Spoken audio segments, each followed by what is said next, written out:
नमस्कार दोस्तों। हिंदू धर्म में जय एकादशी व्रत का विशेष महत्व है। इस दिन भगवान श्री हरि की विशेष पूजा अर्चना की जाती है। यह हर साल माघ मास के शुक्ल पक्ष की एकादशी तिथि को मनाया जाता है। यदि आप भी इस व्रत को करते हैं या करने की सोच रहे हैं तो जय एकादशी व्रत की कथा भी अवश्य सुने। इस कथा को सुनने से मोक्ष की प्राप्ति होती है। जया एकादशी व्रत की कथा इस प्रकार है। एक बार गांडीवधारी अर्जुन ने श्री कृष्ण से कहा कि हे भगवान, अब कृपा कर आप मुझे माघ माह के शुक्ल पक्ष की एकादशी के संबंध में विस्तार पूर्वक बताएं। शुक्ल पक्ष की एकादशी में किस देवता का पूजन करना चाहिए तथा इस एकादशी के व्रत की क्या कथा है, उसको करने से किस फल की प्राप्ति होती है।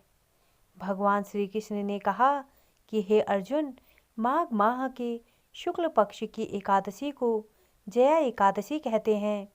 इस एकादशी के उपवास से मनुष्य भूत प्रेत पिशाच आदि की योनि से छूट जाता है।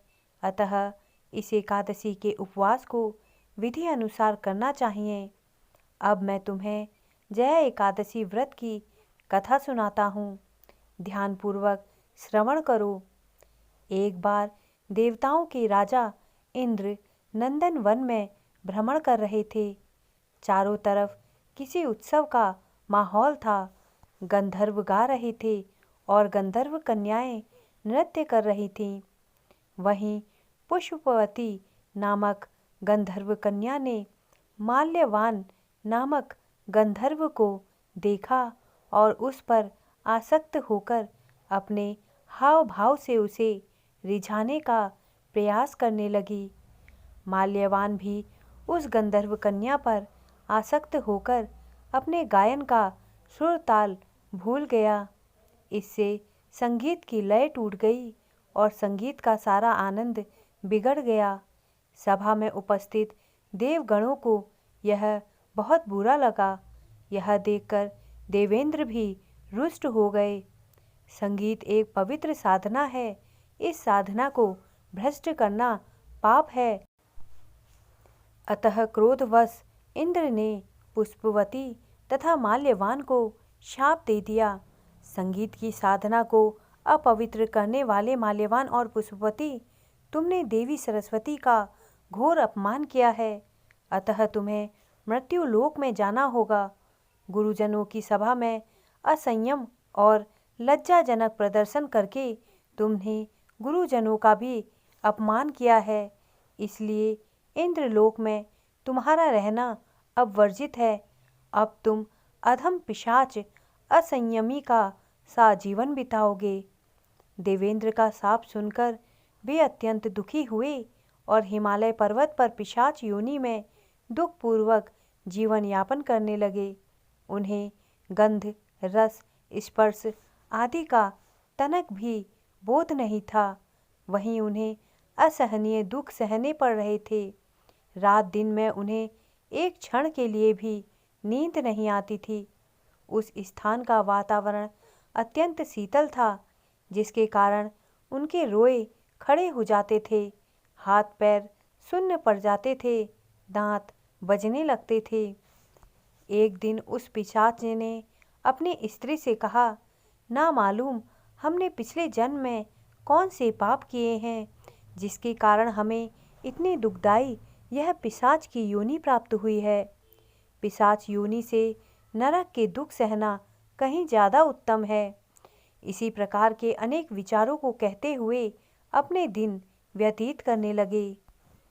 भगवान की कृपा से एक बार माघ के शुक्ल पक्ष की जया एकादशी के दिन इन दोनों ने कुछ भी भोजन नहीं किया और ना ही कोई पाप कर्म किया।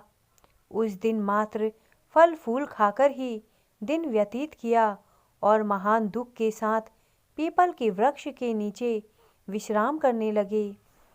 उस दिन सूर्य भगवान अस्ताचल को जा रहे थे।